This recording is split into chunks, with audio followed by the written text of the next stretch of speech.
Hey guys, so I'm back once again with another review, and this time it is Flash episode 7, Killer Frost. Killer Frost.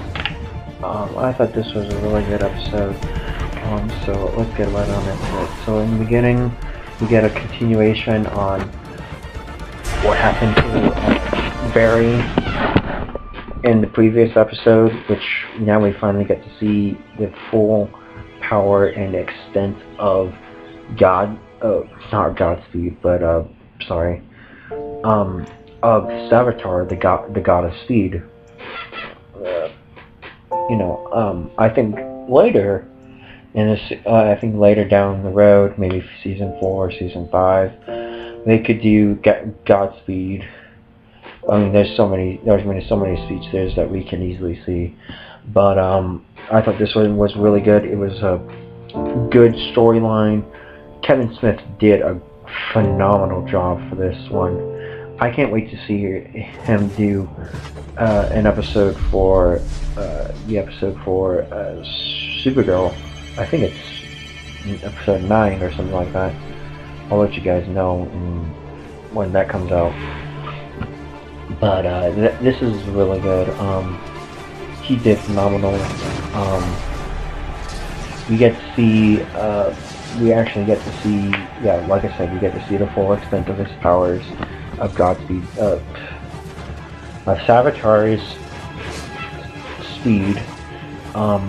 So this was more of a character development for Caitlin, because when they actually fight Savitar, and she uses Caitlin uses her powers to stop Savitar, and it seems like Savitar knows the future, apparently, or that is maybe Alchemy somehow knows the future or something like that, because Caitlin wanted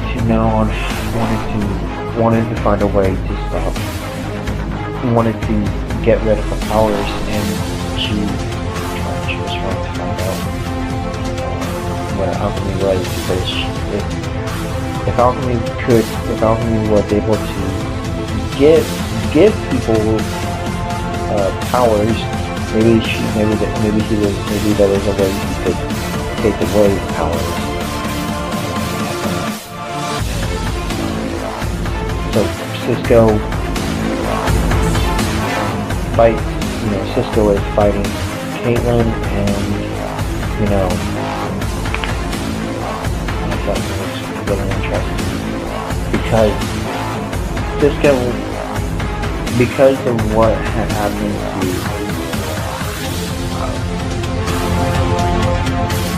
his brother.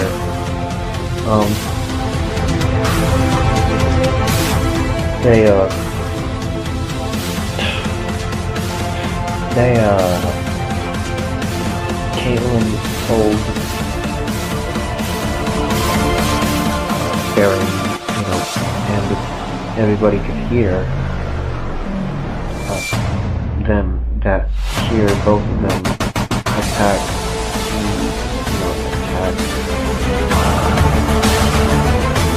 because of what he did, what Barry did to make Flashpoint. And they kind of all, it seems like they all blame him for this music, and it is still a side effect of the Flashpoint character, the Flashpoint storyline, for this little bit. It's interesting to see that, it's still affecting them.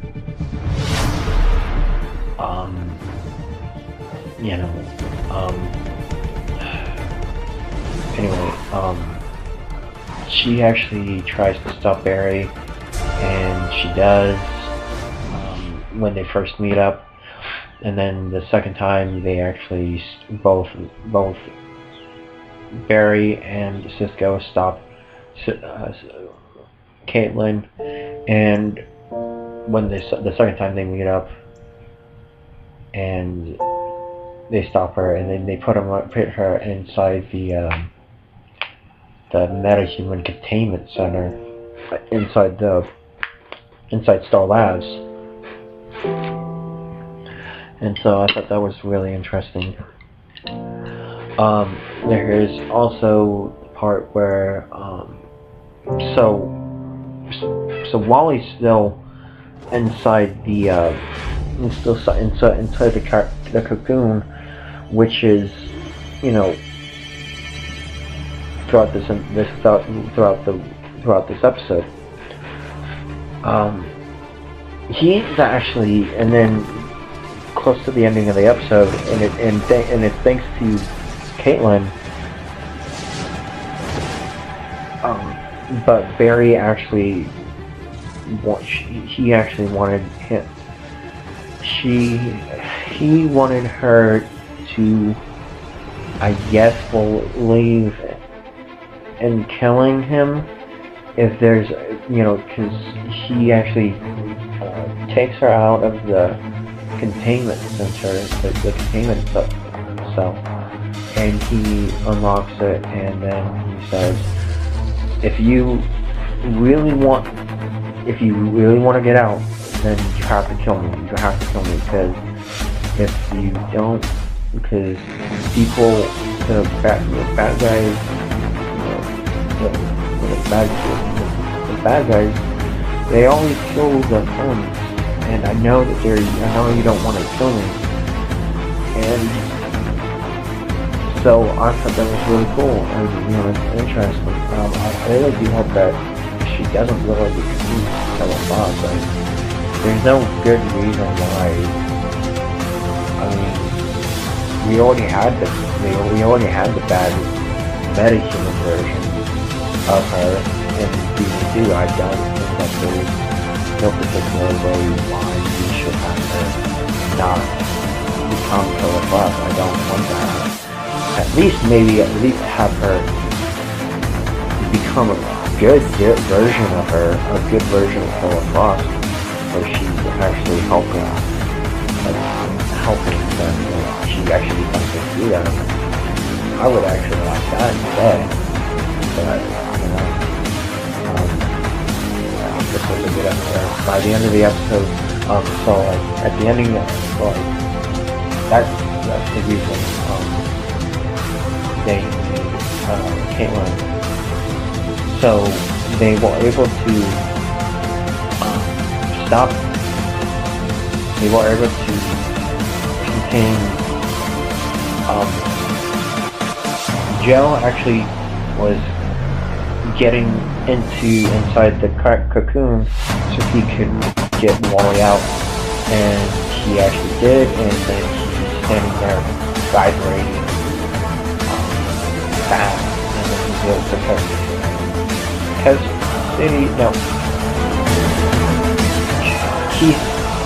Keystone City. He goes to Keystone City, and that's actually where where Kid Flash is. That's his home city to fight people. You know, in that version, you know, in there. So I thought that was a good nod to the comics and the rest of the DC universe. So they were able to stop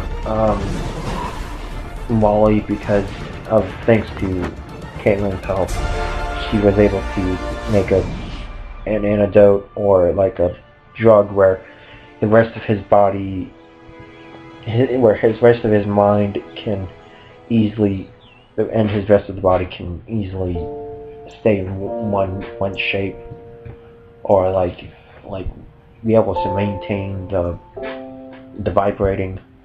So it's interesting. And then actually is speeding around, and then they go back to Star City, not Star, Central City, so that they could see on what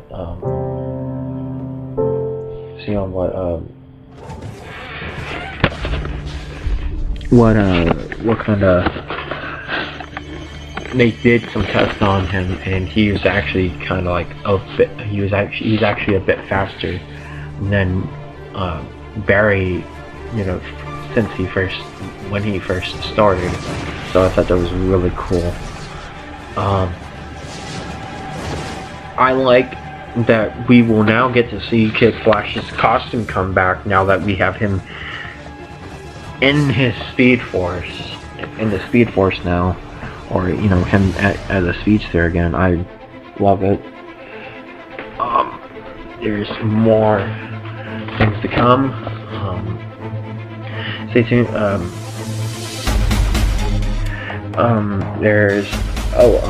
So on Facebook, a lot of people are saying that Kevin Smith should actually go ahead and direct a movie, the Flash movie, which is set to be